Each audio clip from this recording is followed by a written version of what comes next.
Hello again, everyone. Edwin Learnard back once again in this YouTube astrological segment.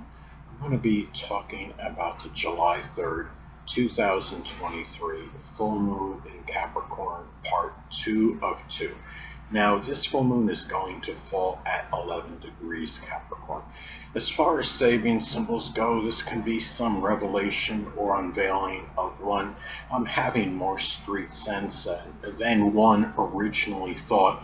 It may be the disclosure of a person that can be cunning.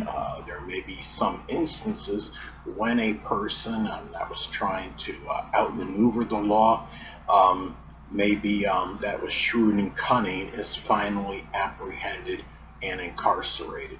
Now, I understand this can happen on any day, any time, regardless of astrological transits. However, there may be more arrests involving these kind of people than usual at this time. Now, it's also important to look at the electional aspects this makes, as this could impact how it affects those collectively.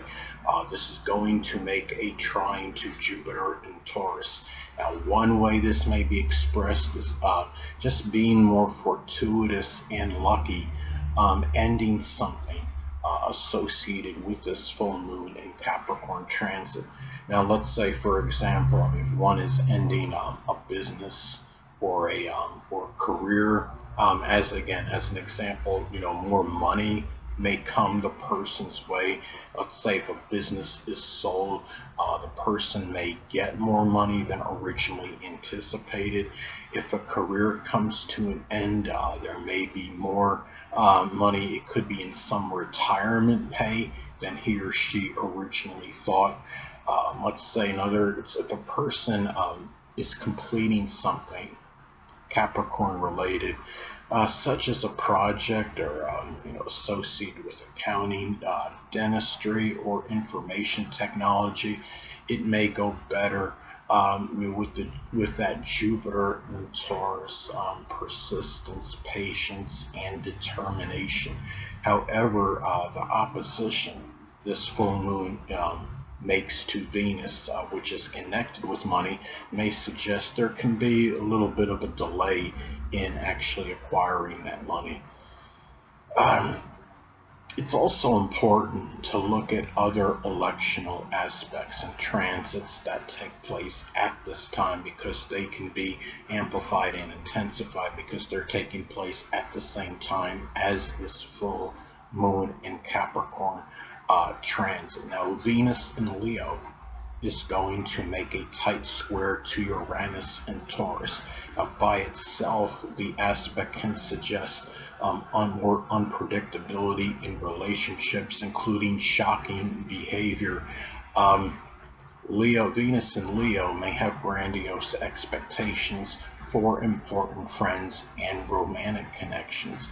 Now, the square to Uranus can suggest that the unpredictability really at this time may conflict with people living up to those grandiose Venus and Leo expectations. It could also be an adverse time for extravagant spending, say on cryptocurrency or just electronic computer transactions in general. And it may be to one's detriment. Investments that are made online at this time may not pan out the way people may have originally anticipated. It's also important to look at other transits to your chart, as they will be intensified because they're taking place at the same time as the supermoon in Capricorn. Transit Jupiter is going to make a sextile to my natal sun in Cancer. Now, this could be lucky and fortuitous for attaining the basic wants. By itself, the aspect can give much exuberance and self-assuredness. It can give more prosperity, which could help attain what I want. Now, more specifically, for me, the aspect may indicate prosperity, which is Jupiter, in something I've shown persistence and steadfastness, which is Taurus.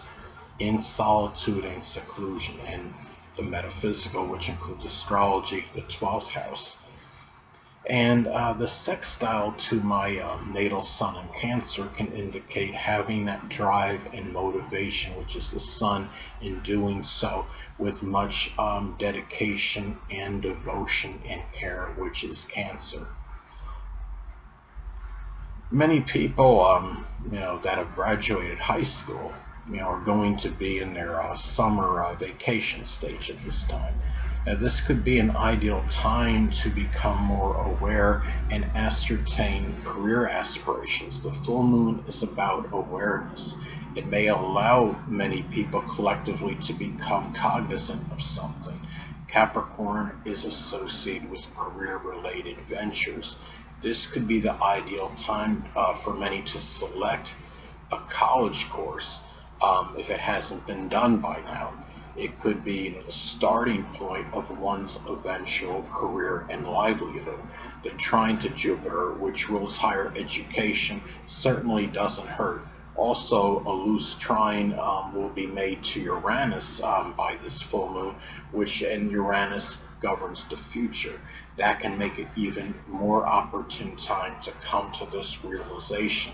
The fact this is a supermoon, in contrast to a regular full moon, may give more significance to this. Now, there's going to be a business expo that's going to be held at the Southwest Chamber of Commerce. Now, if I'm saying the name right, Chanhassen, Minnesota, on July 3rd, 2023, which of course is the day of this full moon in Capricorn. People will have an opportunity to make others aware of their business at this time. They may be able to promote it, which could lead to more money associated with it. The full moon is again about revelations and unveilings. It is also public, where the new moon is more introspective. The full moon is about going out publicly with things. This could make it a golden opportunity for many to reveal, to the public what their business is about and enhance their business in the process. The fact this is taking place on a supermoon may give, again, the more significance to it. The trine to Jupiter, planet of luck, being in Taurus, the sign associated with money, may give more affluence and prosperity to it, as this could be a very opportune time for people to go out there, and promote their business if they haven't done so already. It's kind of like if you got it, flaunt it. It's a time for, if you've had a time where you haven't really been promoting, your abilities right now and things that you can, make money at. This is definitely a time which could be very auspicious for doing so in terms of business-related matters, especially. Anyway, people, that'll conclude this YouTube astrological segment. Until next time, Edwin Learnard saying stay well.